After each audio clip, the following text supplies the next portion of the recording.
will the Deputy Prime Minister outline to the House how the Indigenous Ranger Program assists in protecting Australia from biosecurity threats, and is the Deputy Prime Minister aware of any alternative policies? The Deputy Prime Minister has the call.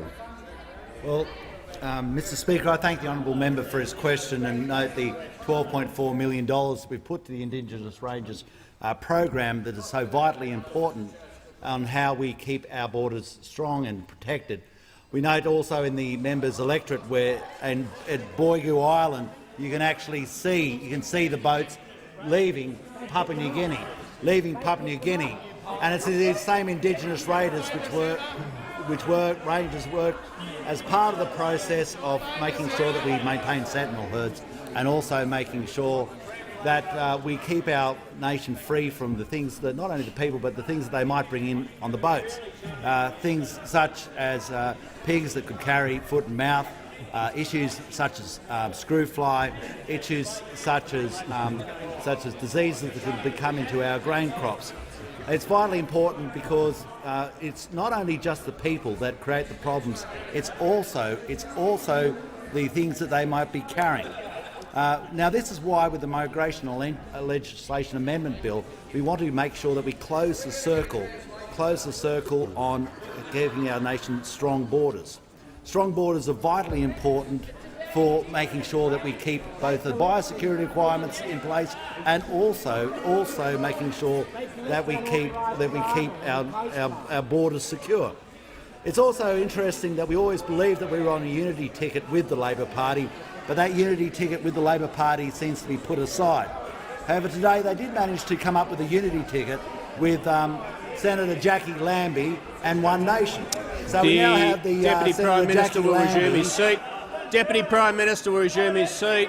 Member for Grayndler, Deputy Prime Minister will resume his seat. The members on my left, the member for Grayndler, members will cease interjecting while I'm addressing the House. Member for Chifley can leave under 94A.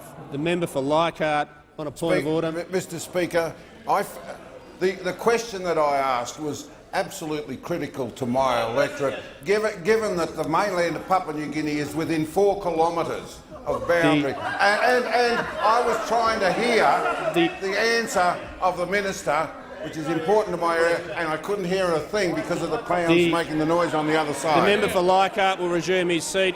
The member for Leichhardt is quite right. Members will cease interjecting. Member for Hunter will leave under 94A. I don't know how many times I can say it. The Deputy Prime Minister has the call. Deputy Prime Minister has the call.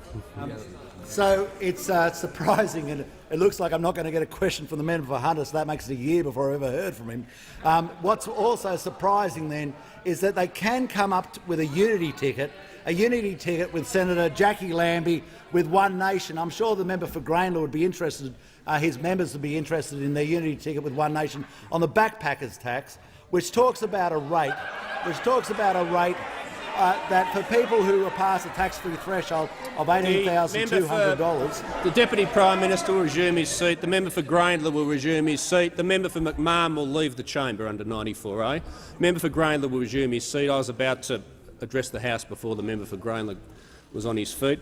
The Deputy Prime Minister was asked a question about a particular policy topic, the Indigenous Rangers Program. He's entitled some latitude, but he's now moving way beyond it.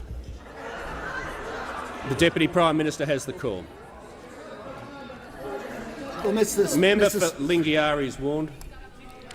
Well, Mr Speaker, I think it's vitally important that we note that the investment that we have made through the Agricultural White Paper for Indigenous Rangers. Indigenous Rangers are part and parcel of this nation's program of having strong borders so that we can make sure that we maintain not only the sentinel herds of Northern Australia, but also to protect our nation from such things as the incursion of foot and mouth, which would be decimating for our nation. But it's very important to remember it's not just the people that come in, it's the things that they might be carrying which would cause our nation such a catastrophic outcome if these diseases were to outbreak.